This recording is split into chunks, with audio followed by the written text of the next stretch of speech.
Good morning, everybody. This is Christa with the Big Family Homestead, and today I'm gonna get out of the kitchen and get outside and show you what's going on in the garden. This is gonna be awesome.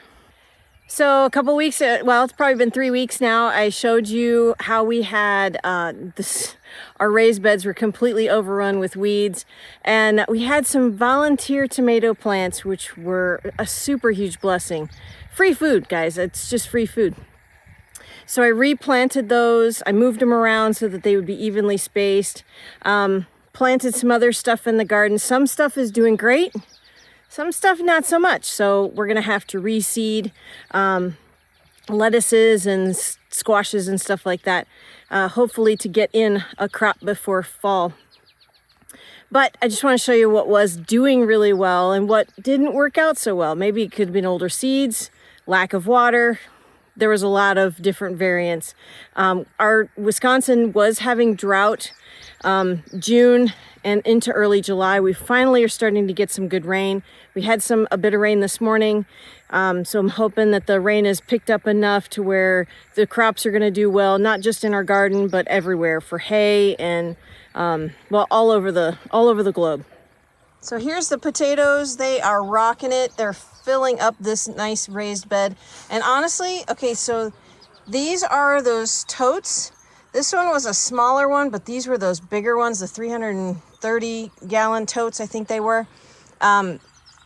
We just cut them in half, filed down these edges here so nobody got cut, and they have been awesome.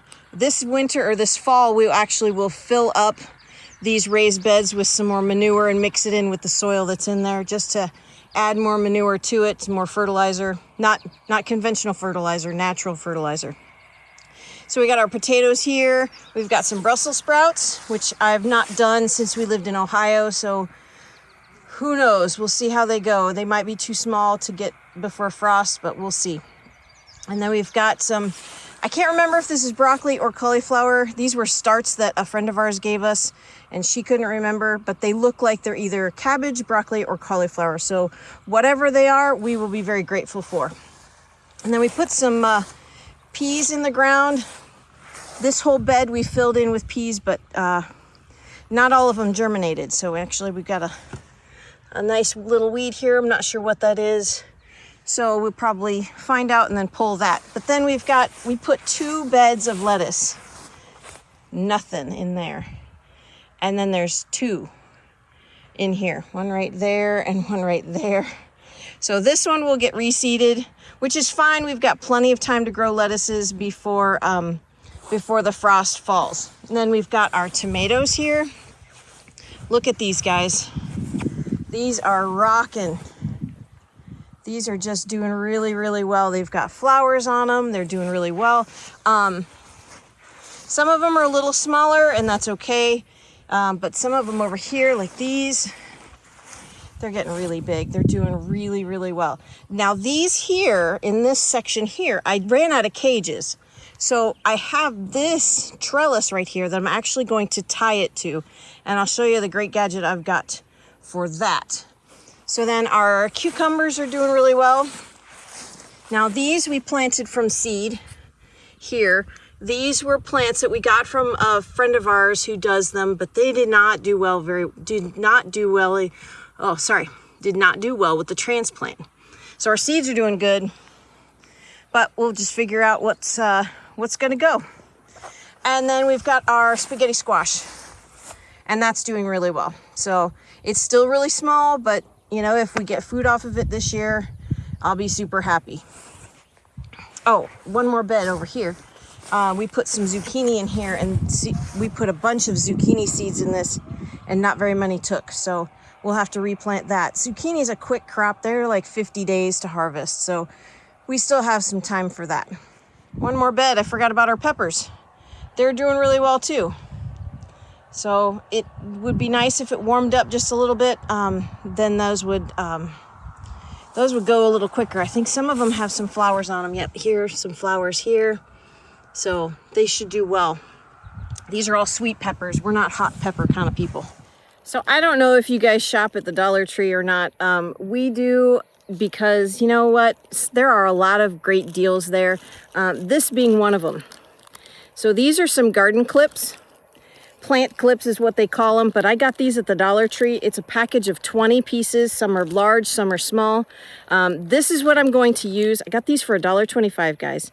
I'm going to use these to trellis up the cucumbers when they get big enough, and sorry, the tomatoes. Glitching again. I do that. It's really no fun. I'm going to tie up the tomatoes with these, or clip them up, not tie them, because I'm just going to use these clips. So this is going to be really, really easy. Check this out.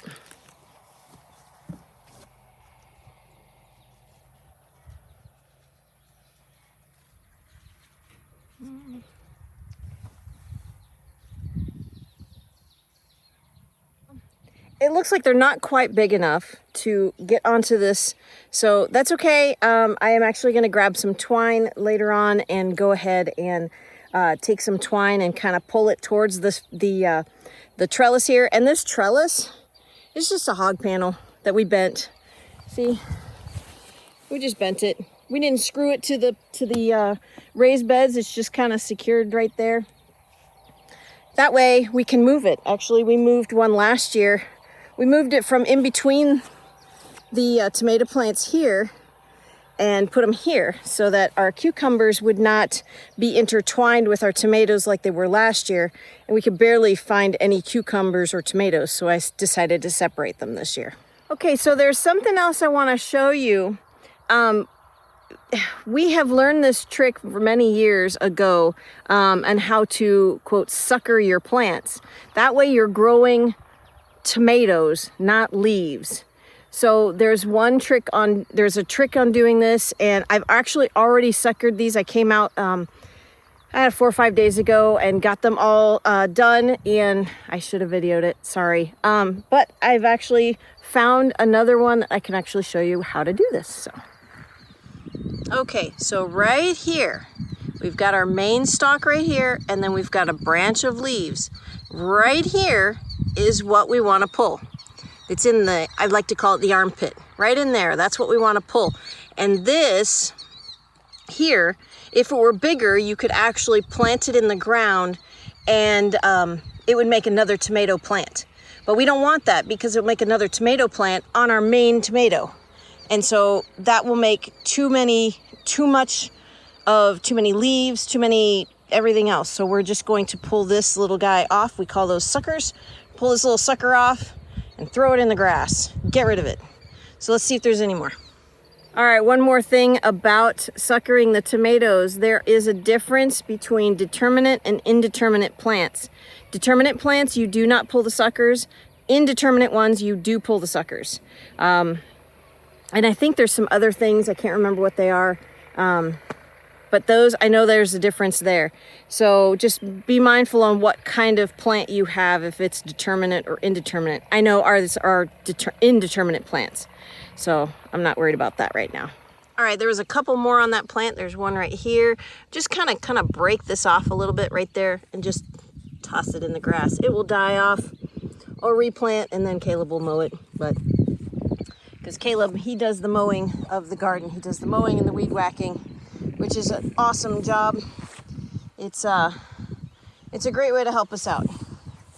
So let's see. I've gotten most of them. You can see here these little brown marks here. That's where I pulled those off. And just to be forewarned, it will turn your fingers black. My fingers were black for several days, and I could not get that stain off very easily, even using baking soda.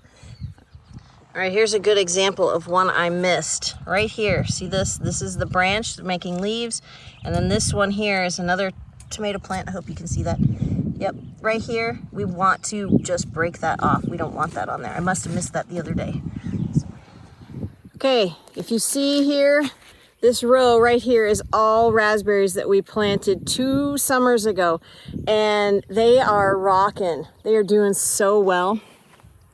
They are providing so many raspberries. Look at this.